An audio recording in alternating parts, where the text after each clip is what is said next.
Hello everyone, class 9th students. How are you all? I hope all of you are in good condition. Dear students, today we will solve some numerical problems based on our study. Whatever you have studied so far, today we will solve some numerical problems related to the terms chapter motion.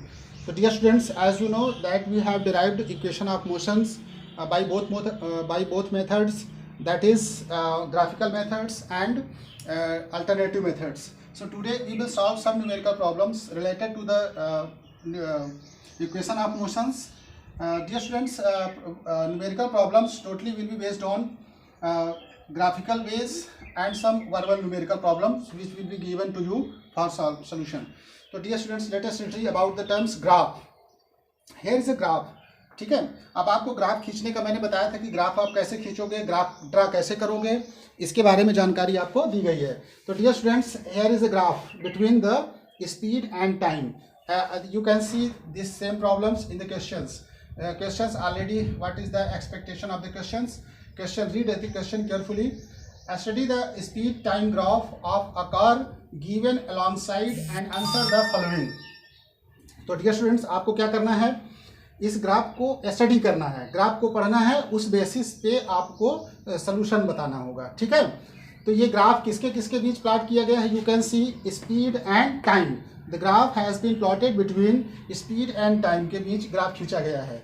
तो speed और time के बीच जब graph खींचा गया है तो आप समझ सकते हो कि स्पीड इधर इस एक्सिस में वैरी कर रहा है इन वाई एक्सिस, और एक्स एक्सिस में वैरी कर रहा है टाइम इधर चेंज हो रहा है, और speed X axis Y axis में चेंज हो रही है. This is the Y axis and this is the X axis.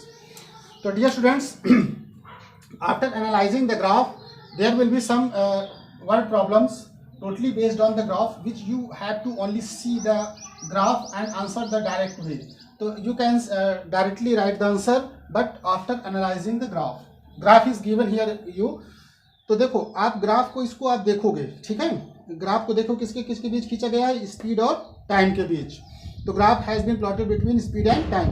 तो स्पीड और टाइम के बीच खींचा गया है, तो इसका मतलब है कि इसमें जो रिलेशन होगा स्पीड और टाइम का रिलेशन किस में होता है? Change in speed in per unit time, that is acceleration.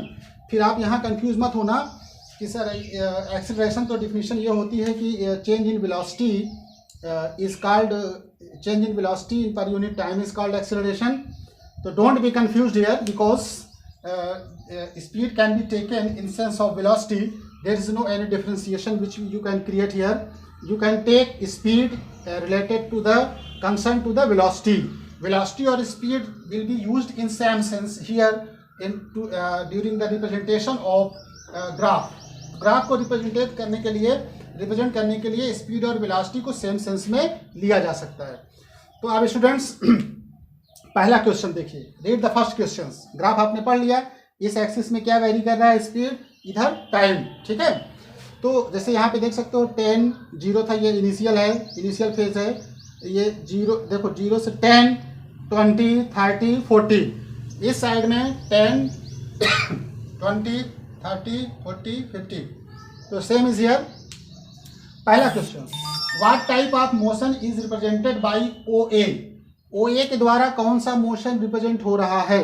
तो मैंने आपको पहले बताया है कि अगर टू एक्सिस के बीच अगर हम लोग ग्राफ खींचते हैं, चाहे स्पीड टाइम के बीच खींचे या डिस्टेंस टाइम के बीच खींचे, तो दोनों में जो रिलेशन आता है, इसमें देखो एक स्ट्रेट लाइन मिली है ऐसे इसमें. ठीक है, तो इधर आपका स्पीड है और इधर आपका टाइम है. ठीक है, तो दोनों देखो इक्वल टाइम में इक्वल स्पीड कवर कर रही है.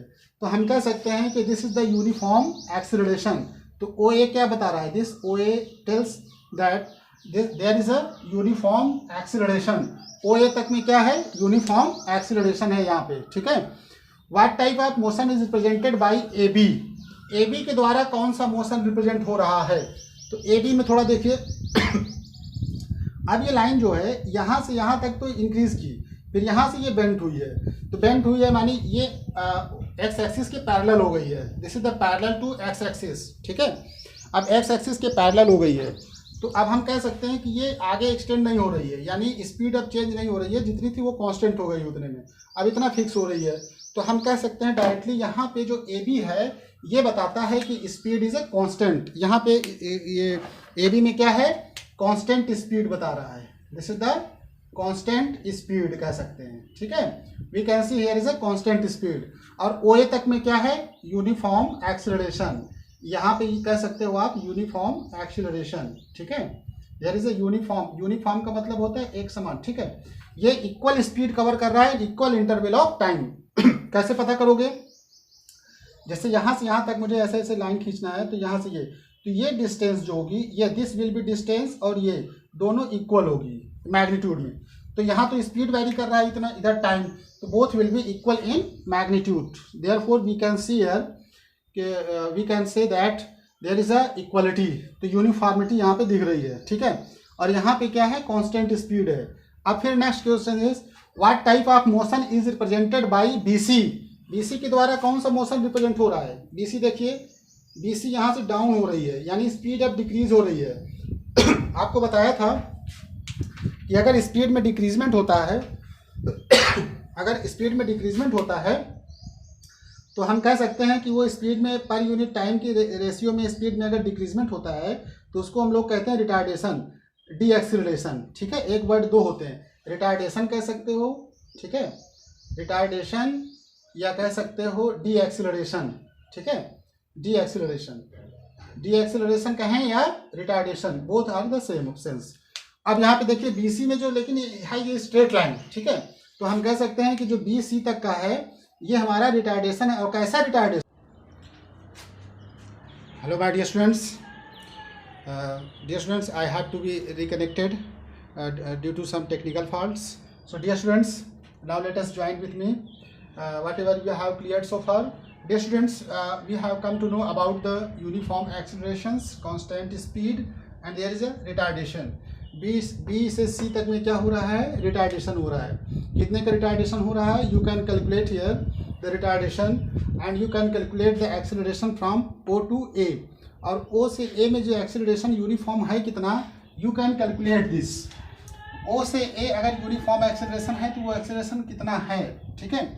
तो you can find the acceleration here, that is, ये देखो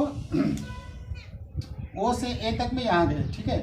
यहाँ से हमने परपेंडिकुलर अगर ऐसे गिराया नीचे तो हमको टाइम मिला, तो यहाँ पे टाइम कितना है 10 सेकेंड, ठीक है। ये स्पीड कितना गेन कर ली है, देखो यहाँ पे 40, तो 0 से 40 गई है, तो हम कह सकते हैं कि 40 माइनस 0 अपॉन 10, ठीक है। तो ये हो गया 40 अपॉन 10, ठीक है। तो 10 4 जा 40, तो ये क्या आया, 4 मीटर पर सेकेंड स्क्वायर का एक्सीलरेशन होगा। कहाँ से कहाँ तक, O से A तक में, ठीक है। तो डियर स्टूडेंट्स, और ये बताओ BC रिटार्डेशन कितना होगा B से C में। तो you can see speed will be the same one here and time is, you can calculate the time 30 है। देखो यहाँ से भी हमने परपेंडिकुलर गिराया ऐसे ऐसे, जहाँ ज्वाइंट है 30 से 50 गया, ठीक है। तो 50 में से 30 क्या करोगे, सब्ट्रैक्ट करोगे, यानी 30 है तो 50 आने में कितना कवर किए हो, कितना सेकेंड, तो 20 सेकेंड्स। क्योंकि देखो 30 40 50 तो 20 सेकेंड का हुआ, या 50 में से 30 सब्ट्रैक्ट कर दो। तो retardation from B to C, retardation from B to C, retardation from B to C, B to C में रिटार्डेशन कितना होगा, देखिए स्टूडेंट्स, B to C में रिटार्डेशन कितना होगा, ये 40 अपॉन 20, तो 20 2 जा 40, तो आएगा 2 metre per second square retardation from B to C। B to C में जो रिटार्डेशन होगा वो होगा 2 मीटर पर सेकेंड स्क्वायर का होगा डियर स्टूडेंट्स, ठीक है।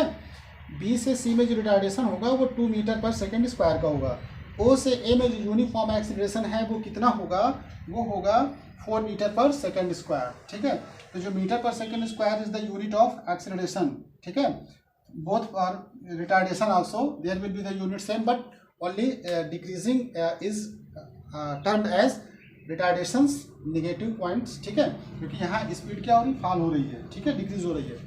So dear students, there is a numerical problem already, word problems. I think that you have got the skills related to the graphical word problems. Now let us move towards the some verbal problems. There will be simple given questions. Here is a, you can read here. A bus increases its speed from 20 km/h to 50 km/h in 10 seconds. Find its acceleration. इसका acceleration हमको निकालना है, ठीक है। एक बस है, उसकी स्पीड कहाँ से कहाँ तक इंक्रीज हो रही है, 20 km/h से 50 किलोमीटर पर आवर कितने में, 10 सेकेंड में। ठीक है, तो dear students you can see here speed किस में दिया हुआ है, किलोमीटर पर आवर में दिया हुआ है। ठीक है, यहाँ पे देख सकते हो स्पीड किस में दिया है, किलोमीटर पर आवर में। तो ये जो इसकी 20 किलोमीटर पर आवर है इनिशियल स्पीड है, 50 किलोमीटर पर आवर क्या है, ये फाइनल है। Time already given. ठीक है, तो फर्स्ट ऑफ ऑल गिवन क्या क्या दिया है वो लिखो। ठीक है, तो आपको यू दिया है, इनिशियल कितना दिया है, तो ये दिया है 20 किलोमीटर पर आवर। ठीक है,